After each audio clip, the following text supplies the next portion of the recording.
5 ways for athletes to rest and recover to avoid burnout. Hello, everyone. My name is Coach Furtado, and welcome to the Coach's Corner edition of the Bridging Impact podcast, where every Friday I share what is going on in the coaching world, what I am learning as a young coach and an entrepreneur. So let's dive right in there. I talked about rest and recovery, and the reason I want to talk about rest and recovery is because it's something that I need a lot of work on, and I preach playing the long game, not doing short-term wins.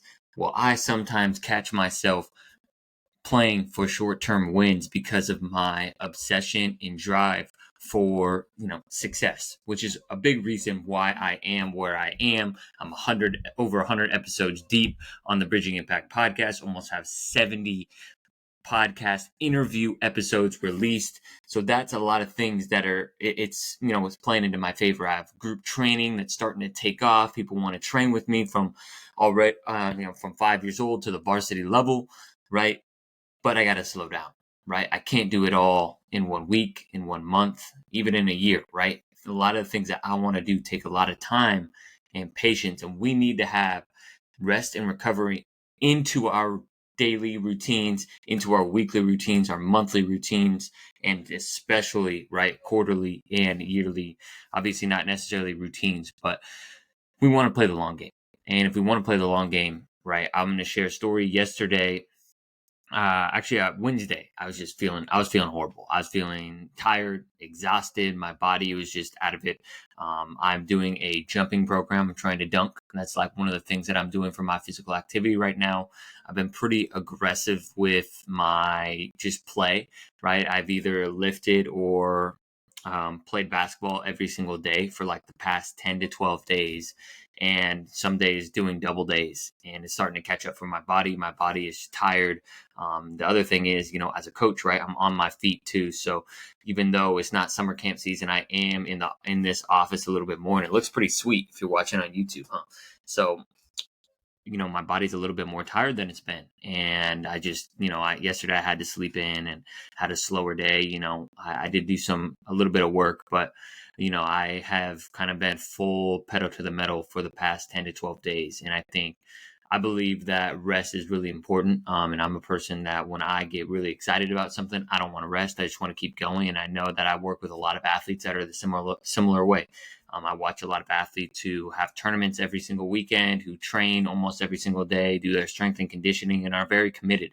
And I love it. I love working with those types of athletes. But I actually remember, when I was training back in between my junior and senior year, I can remember I believe it was like, kind of a hamstring issue. And it was just a little bit of tendonitis because I was training 4 to 6 hours a day.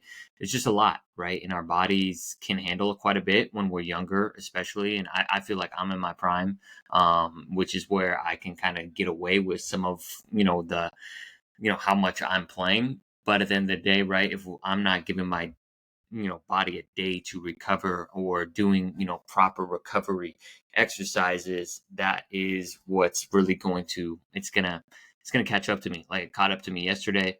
And it feels like when, like, I'll use myself, right? It feels like when I can work from 7 to 8 at night, right, like I'm getting a bunch of stuff done, but then I'll have a day like yesterday where I really only get to do 2, 3, 4 hours of work in, because I got to let my body recover, where in reality, it's if I didn't work these 12, 13-hour days, if I maybe just worked 8 or 9, give myself a little bit more time to rest, I can be a little bit more consistent over time. So what are the 5 ways to rest and recover anywhere, right? Because I can give you a ton of different things where you may need a gym membership, but I'm going to give you 5 different methods that you can do anywhere, because I think it's really important to be able to give people resources that you'll be able to actually use. I'm not going to say, hey, you need to go to Equinox and be in their sauna because it's great, right? No, I'm not going to do that. But it's kind of interesting. The number one rest and recovery method that I've actually read, honestly, between like PJF Performance, a ton of other doctors, right? I'm actually going to reference this book. It's called Together by Dr. Vivek H. Murthy. The Healing Power of Human Connection in a Sometimes Lonely World. Our number one, actually, our number one way to rest and recover is be with people. Spend time with people, spend time with family, friends, significant others, whoever, because we're social creatures. It doesn't matter whether you're an introvert or an extrovert. Introverts, they value spending time with, people that are closer to them. They don't want to be in a big, party, but they are social creatures at the end of the day. Obviously, maybe you need some alone time, and that's important too. And we'll probably get to that. But what is most important is you need to connect with people. You need to have fun. If having fun for you looks like, maybe potentially by yourself, but when you connect with people and have fun, like, and stop thinking about, let's say, stop thinking about basketball, stop thinking about business, stop thinking about YouTube, stop thinking about the podcast. That's an opportunity for us to reset and really connect with people. And that's something that's actually really great for our recovery. Number two is finding a hobby outside of sport. And so this is kind of an interesting one for me. And it's something that I'm thinking about specifically because yesterday I had the opportunity. I went to the beach. And, for those that have known me for a while and know where I'm from, so I'm originally from way up Northern California, tucked into the redwoods, the coast. It's beautiful. I love where I grew up. And then I went to University of Oregon. I love Eugene, Oregon. Both places have special places in my heart.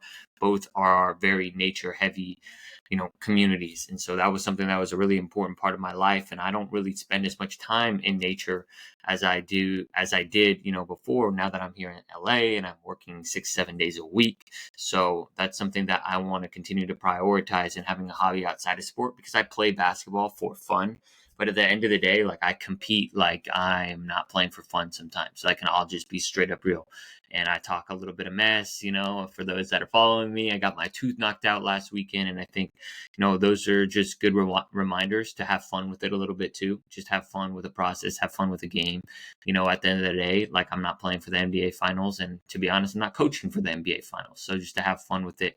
But for me, like, I think it's really important for you all to find a hobby outside of sport, just because it gives our mind off of, what we do, right? Our craft, because I'm always thinking, like, when I'm playing basketball, I'm thinking about different drills and stuff I can do for my athletes. So if I can find something, that I can think of outside. So I really like watching baseball and football, because that's not like that's my world. That's my job. But if I can watch other sports, that's something that I can connect to and find really fun and also relaxing.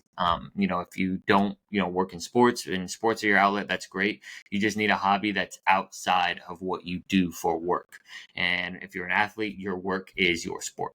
So number three is, obviously something that you probably thought about, especially, for the athletes. This is a big one: stretching and mobility. I actually think mobility and, like, active recovery is more important than, like, sitting in front of the TV and stretching.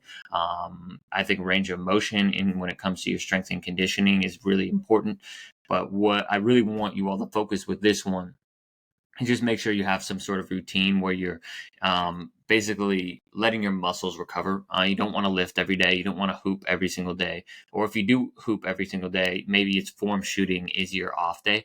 You don't want to be going intense, push, push, push every single day. You're not going to give your body an opportunity to recover.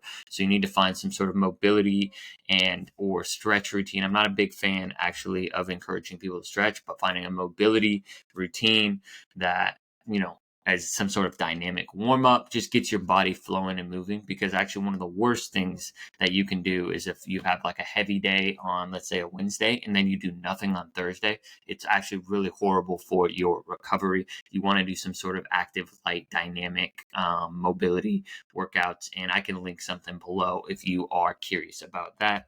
Number four, this is something that's personal for me, but, may not fit for you, but read and write. I think finding an opportunity or something to do outside of looking at your screen is really important. I'm a big fan of reading, even though I haven't been reading quite as much, and I also journal quite a bit. So, I get a lot of people asking me, like, how do I even journal? You can just write down your thoughts that you had during the day.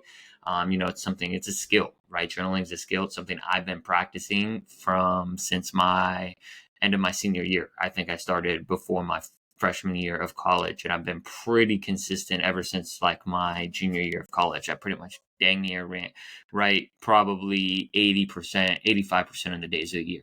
So it's something that's very important to me, helps me feel connected to myself. And I can break down, if you're interested, you want to just reach out to me, I can make a video on that more.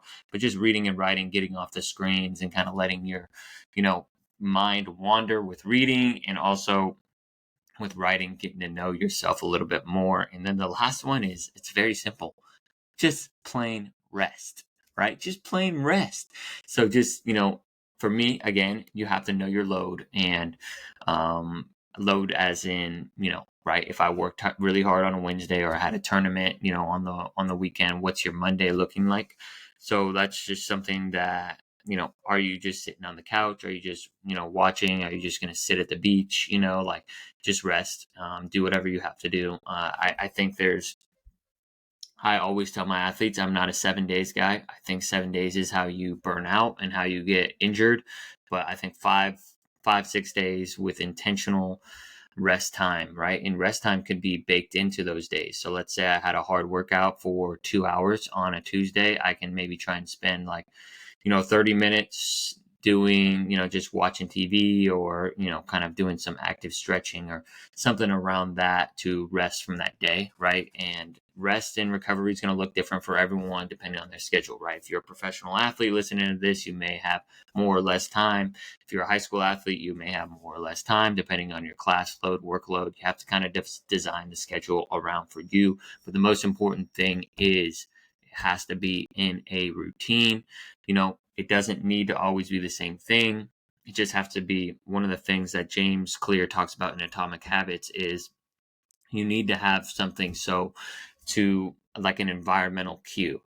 So let's say you want to start resting before bed. So when you get home, let's say you put away a book. That putting away the book signals, okay, it's time to do my rest and recovery routine, whatever that looks like. So comment below if you want to collaborate on me helping you, what your rest and recovery routine could look like, because personally I need some work on mine as well. It's a Labor Day weekend if you are watching this day of when I drop it.